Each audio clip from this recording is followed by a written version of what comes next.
łudźnika. Welcome back, guys. We're going to go on to game number 4 here tonight. This is MVP Chicken Maru against SK Telecom.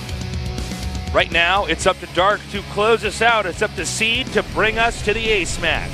And anything could really happen at this point. I mean, I know a lot of people are probably saying, hey, it's Dark, he trashed Classic, but I think he lost his last CVP. This guy is not untouchable. You know, Seed is very tricky, could come out with one big all-in. It's the best of one, we talk about it all the time, and this definitely could go to an ace match. Yeah, you know, for a second we were talking on break, and for some reason I was confusing Seed with Deer in my brain. But no, Seed is... he's a solid player, but I don't know if he can beat somebody as rock solid as Dark. Yeah, I mean, I'll say that I did vote for Dark, but it's not like a 100% win, you know? Right. Seed could pull something off here. Well, it's going to be on our 4-player map, Lerilak Crest. Remember, right now the weight of MVP Chicken Maru resting on the shoulders of Seed. Dark is going to do his best to close it out, but overall, SK Telecom in an ace match scenario, you got to think that to some extent there would have to be a bit of a gamble and hard countering who, they bring out for MVP. We're going out into this next match. Let's do this. Whee!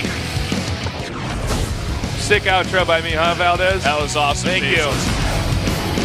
I was wait till the game starts.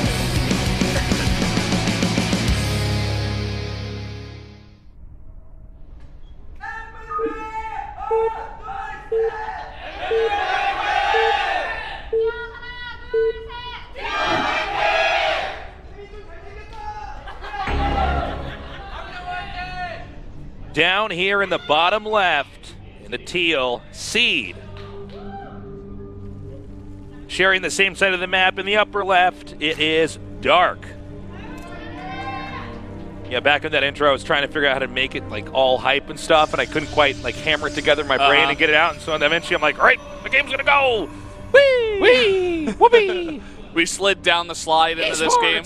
All right. Seed immediately scouting, but he is not going to find his the starting location for Seed, or Dark rather, initially here.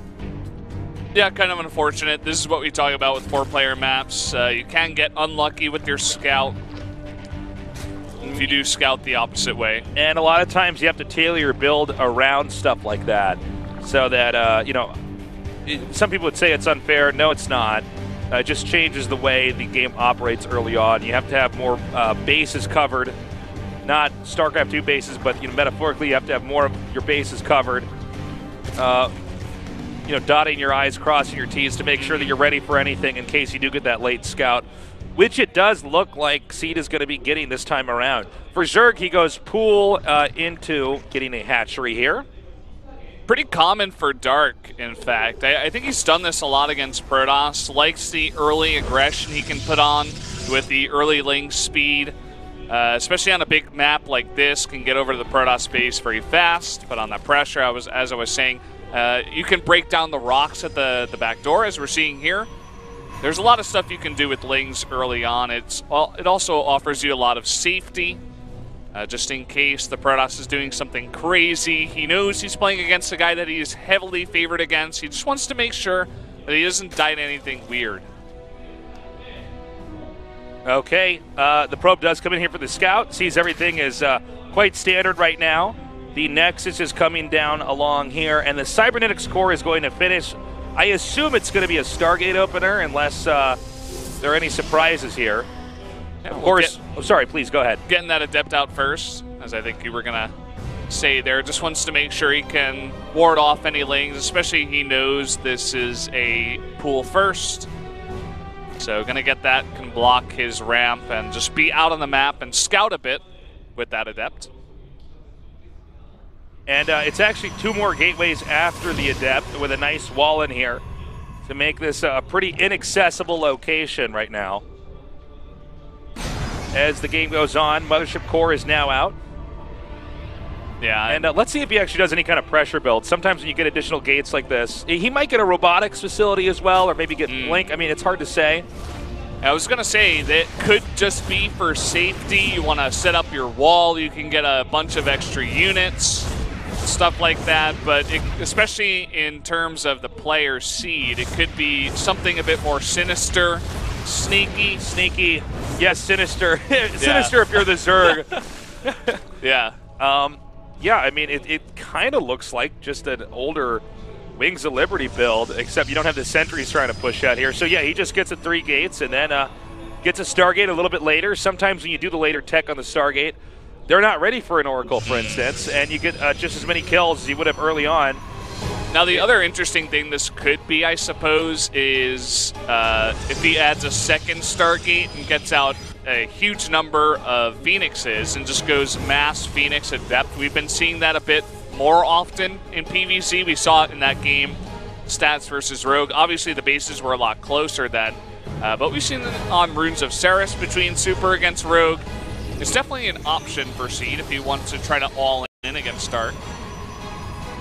Okay, so perfect wall in here for Seed with just one little entrance we can push out. Layer tech beginning here for Zerg.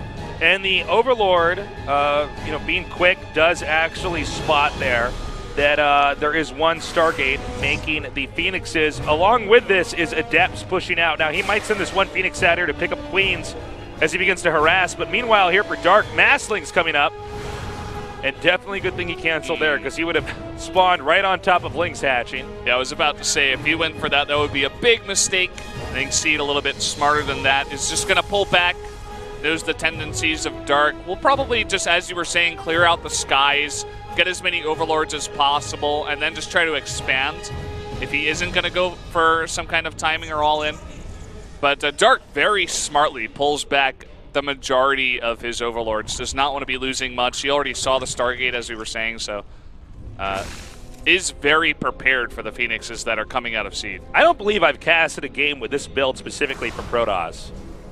3-gate Adept into 1-gate Stargate. I think it's a timing build, if I'm correct. Well, he's got a huge amount of Adepts out on the map. It's very scary. We need some Roaches to come out. We got 6 on the way. It's a little bit like the same idea we had in one of our previous games today, where you get the Phoenixes to push out the Overlords, and then you have a bunch of Adepts. You can do a pretty strong timing, but it's less dependent on Phoenix and more dependent on mass here for the Adepts.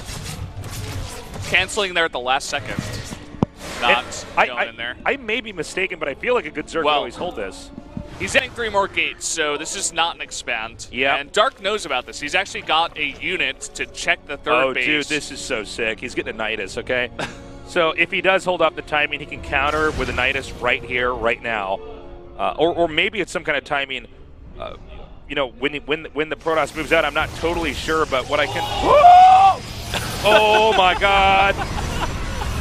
That's the noise you make. That's the noise that comes out of the hole in my face when I see sentries about to get surrounded, Valdez. That's what happens when I'm playing this matchup and I get my sentry surrounded too. Yeah. That's the noise I make in my house. No, the noises that come out of the hole in my face, Valdez, when I get surrounded like that is something I really can't say here. It's a lot of expletives. Yeah. So... Well, we got a Nidus in the main, and Seed has identified this. Okay, now, first things first. What? Well, I was going to say he could have pulled his probes and blocked off the surface area, but he didn't do that. So all the Queens are going to come out now. This is a ton of Roaches, a ton of pickups here, but Zerg is not stopping with these rallies. He's got double overcharge on 2 of these pylons in a perfect place. He's got fantastic force fields as well. The question is, does he have enough units? Yeah, I'm not sure, because, I mean, this is 2-base Protoss just with gateways, right? And pretty powerful Adepts. Well, it looks like he's going to hold off this first wave. The probes are going to be pulled, but we've got another Nidus actually down at the 3rd base. It looks like Dark's going to continue committing to this attack, though. Wait, there is a second Nidus. Oh, my God, I almost missed that. All right, so he's just going to keep powering this out now. I'm not sure if he's going to be able to end this, though. We got a bunch more Roaches coming out, 3 Queens at a time. Yeah, I'm a bit confused by this timing attack. It seems like just barely Protoss holds this. Yeah, okay. Just barely. So I was a bit confused by it at the start, but this seems to be a crappy strategy and not necessary. He's going to go for the Nexus. Yeah, this strategy is horrible. I mean, okay, this strategy is absolutely horrible, I think. Now, maybe he wins with finesse here, but first of all, look at it. The guy had 2 bases powering. He's always going to have enough. You do this against somebody who's taking 3 bases really fast, not like, what does Protoss have, like 6 gates or something? Yeah, 6 gates right now at the Stargate, and I'm not exactly sure why he's continuing to push this. I think its time is done, you know, for this kind of strategy. Whether or not it's a good strategy or not, that's... He's gonna build another Nidus over here. I don't understand though. I mean, guys, forgive me if I'm being too hard and I'm not seeing something here, but doesn't Protoss just win whack-a-mole here if they're on top of their game and stop this? I believe so. He is going to try to pull this army apart. He's got a lot of queens now. This might do it. This might do it because Protoss was not in position. Once the Niduses start, you have to be everywhere and make sure that you are on top of that so that they it actually has to stop. And eventually, you're just kind of cementing your lead here. But he's continuing to unload. There are a lot of stalkers out here that can help with holding this. Trying to focus down that Nidus. He should be able to. No transfuse, but these roaches have taken out 19 probes in the main. Yeah, and that might be the real story here. It's 26 workers to 57. This is not an all-in, mind you. I mean, as you were saying, 57 drones are still out on the map. It's just like continuous pressure, never allowing Seed to saturate that 3rd base and be comfortable. Yeah, this game is really making me think here. Now he's opening up another Nidus over here, and he still has another Nidus he can drop out, although I don't believe he has any vision over anywhere else.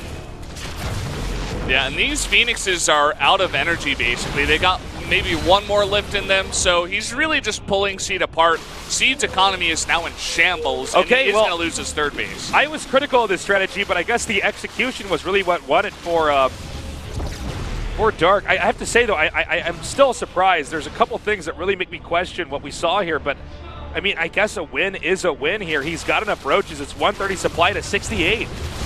He's got another Nidus coming down here. He is going to have these units right on the front doorstep, and that should be it, as you were saying. I think he just had the economy to back up continuous units, and now that you can't surround the Nidus with probes, you can always get your Nidus out, and you can't efficiently split up the Protoss army to deal with 3 Niduses in 3 places. I guess I stand corrected. Wow, I was pretty critical of this strat at the start, but you know what? I guess I learned something here. I wonder if Protoss could have been better about staying on top of this. You know, Stalker, maybe Adept can be a little bit more mobile, but maybe not in the manner that he got this set up in here.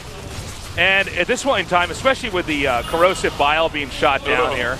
Yeah, that was the rest of Seed's army being burned up there by the biles. Wow, okay. Normally would not expect a 3-base, and he's even dancing now. Normally would not expect a 3-base Nidus to work against a 3-base Protoss who's staying tight on 3-base, but Dark makes it work. Really impressive. Well, Dark seems to be on another level.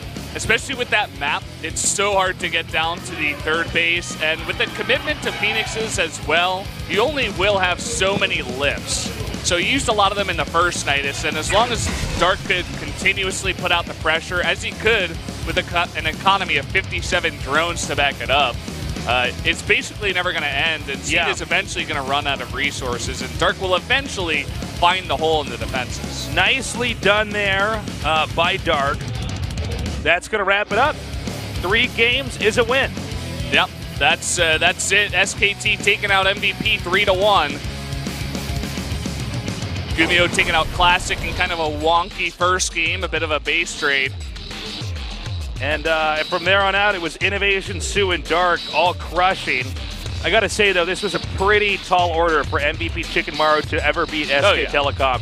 SK Telecom, the very best of the best. They are so solid, they are so strong, and that puts them in the lead 3-0 amongst our other teams. Yeah, I mean, even getting 1 win tonight, I think, was a victory for MVP Chicken Maru. They, you know, obviously they're not going to do so well this round, but they can really build off of that and say, hey, we have some players that can take wins and take best of 1, so let's regroup for round 2.